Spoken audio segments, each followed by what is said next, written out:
बिस्मिल्लाहिर्रहमानिर्रहीम। नाज़रीन, अवाम की नफ़रत बढ़ रही है। अवाम अपने वज़ीर आज़म के साथ खड़े हैं। अवाम अपने वज़ीर आज़म के लिए जान देने को तैयार है और इनकी तादाद रोज़ बरोज़ बढ़ रही है। जो पॉपुलैरिटी इस वक्त आसमान को छू रही है मौजूदा वज़ीर आज़म की, और वो इस हद तक पहुँच चुके हैं कि वो इस वक्त यानी गैर जानिबदाराना जो तजज़िये आ रहे हैं उसमें ये कहा जा रहा है कि मौजूदा वज़ीर इस वक्त जो इमरान खान की हिमायत 40% से के हिसाब से बढ़ चुकी है, और अवाम में इतने जज्बात है कि वो किसी चीज़ को अभी सोचने के लिए तैयार नहीं है। वो सिर्फ़ और सिर्फ अपने वज़ीर आज़म को बचाने की कोशिश करेंगे, हत्ता उनकी इसमें जान भी चली जाए। मैंने ऐसे लोगों को भी सुना कि वो अपनी जान की परवाह किए बग़ैर इस जो मकरू धंधा हो रहा है, या जो सिंध हाउस में जिस किस्म की मंडी लगी हुई है तवाइफ़ों की, जो हमारे MNAs तवाइफ़ों की शक्ल में बिक रहे हैं, ये जो कुछ हो रहा है, और इस्टेब्लिशमेंट ये सब कुछ देख रही थी कि ये सब कुछ हो रहा है, लेकिन उन्होंने आंखें बंद की हुई थी। ये एक और तफसील है कि उन्होंने आंखें क्यों बंद की थी, आगे मैं तफसील भी बताता हूँ।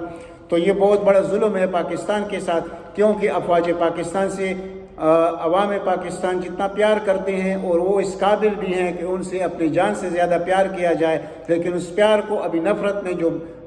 जो बदल रहा है, और जिसने ये मौका फराहम कर दिया है, जिसके लिए हमारे दुश्मन मौका मालिक हो, ताकतवर ममालिक हो इस इंतज़ार में थे, और 30 साल से ये गेम चला आ रहा था कि पाकिस्तान और अवाम पाकिस्तान और अफवाज पाकिस्तान को कैसे लड़ाया जाए। लेकिन ये अगर किसी का ख्याल है तो ये होगा नहीं। इससे मुल्क को नुकसान तो बहुत बड़ा पहुंच जाएगा, लेकिन अफवाज पाकिस्तान अपने अवाम के साथ कभी भी इस पोजीशन में नहीं आएंगे, क्योंकि ये बहुत डिसिप्लिन इदारा है और बहुत प्रोफेशनल लोग हैं। लेकिन 2-3 लोगों की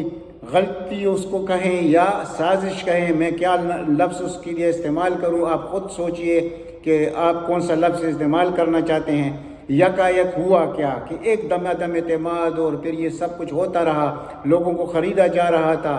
ये सब कुछ उनके सामने हो रहा था, पाकिस्तान की जड़ें काटी जा रही थी, चोरों लुटेरों को दोबारा पाकिस्तान पर मुसल्लत करने की कोशिश की जा रही थी। कि वो लोग जो कि हमारे बड़े बड़े जनरल्स का नाम लेके जलसों में गालियां देने लग गए, आर्टिकल 6 लगाने तक की बातें की, आज उन्हीं लोगों को इक़्तिदार में लाने की जो कोशिश हो रही है, ये इंतहाई अफसोसनाक बात है। यानी इन लोगों का सिर्फ इक़्तिदार में आना,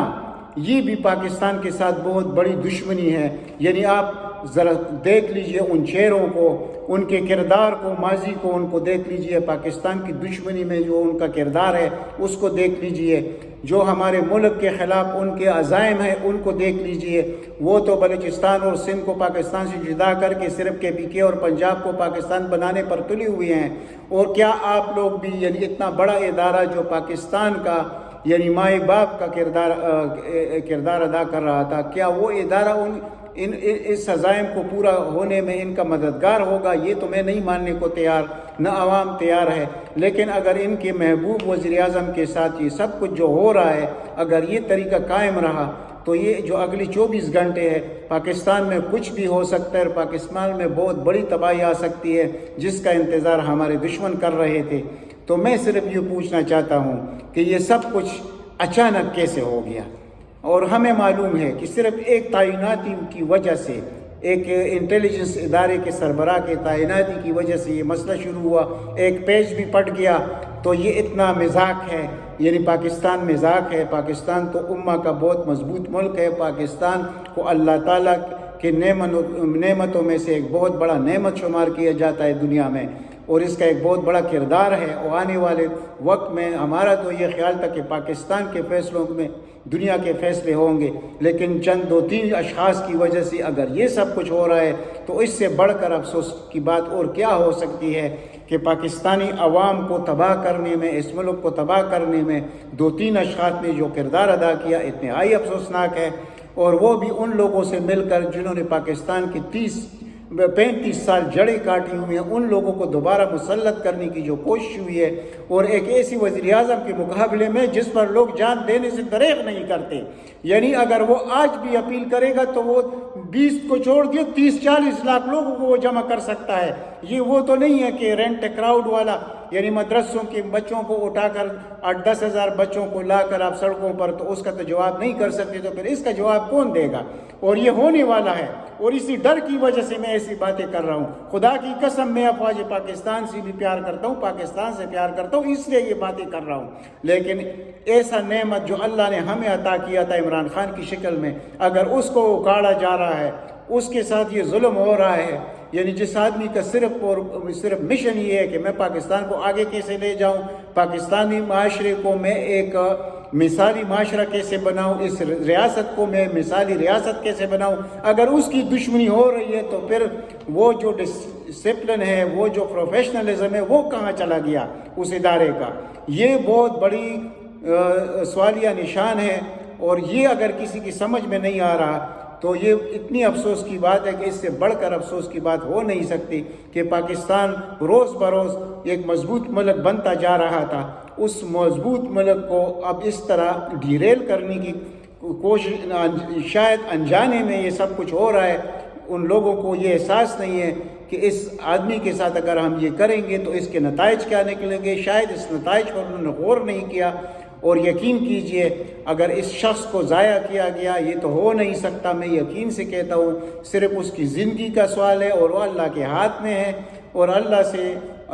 پاکستانی عوام، بوڑھے، بچے، جوان، خواتین دعائیں مانگ رہے ہیں۔ یہ پہلی بار ہو رہا ہے کہ اس شخص کے لیے لوگ نفل ادا کر رہے ہیں پوری رات، تو ایسے شخص کو آپ مائنس کیسے کریں گے؟ یعنی ایک طرف اللہ کا مدد بھی اس کو حاصل ہے، دوسری طرف عوام اس کو جان سے زیادہ پیار کرتے ہیں، تو آپ اس کو کیسے مائنس کر سکتے ہیں؟ اپنی انا کی وجہ سے، یعنی وہ جس کو آپ نے لگایا اس ادارے کا ڈی جی، تو اس شخص کا تعلق کس جماعت سے ہے؟ تو یہ تو بہت ظلم کی بات ہے کہ ایک یعنی موجودہ حکومت کا ایک انٹیلیجنس سربراہ کسی اور سے محبت رکھے، جس کی ڈیوٹی یہ نہیں ہے، اس کا یعنی دوسری طرف اس کی ڈیوٹی ہونی چاہیے تھی، تو اگر اس کو لیٹ کیا گیا 15-20 یا 25 دن کے لیے، تو اتنا بڑا جرم تھا یہ کہ اس طرح کا ہیجان انگیز حالت پاکستان میں پیدا کیا جائے۔ پاکستان کا جب ٹیک آپ کی پوزیشن میں آتا ہے، ایک طرف کرونا آ گیا، تو اب آپ نے اس سے بڑھ کر کام کر دیا، تو صرف اپنے مفادات کے لیے، اپنے مقاصد کے لیے، یا اس میں یوں کہوں گا کہ جو لوگ آپ کو دھمکیاں دے رہے تھے اس سے آپ ڈر گئے۔ وہ کچھ لوگ نہیں ہیں، وہ کچھ بھی نہیں بگاڑ سکتے، ان کے پاس صرف مولانا کے شکل میں مدرسوں کے چند یعنی کچھ ہزار طلبہ ہے، لیکن اس آدمی کے پاس تو لاکھوں لوگ ایک ہی دن میں پاکستان کو جیم کر دیں گے، بلاک کر دیں گے، کسی کو ہلنے کی، یعنی میں کہتا ہوں کوئی بھی ادارہ ہل نہیں سکے گا پاکستان میں، یہ یقین کیجئے، جو میں کہہ رہا ہوں اس پر یقین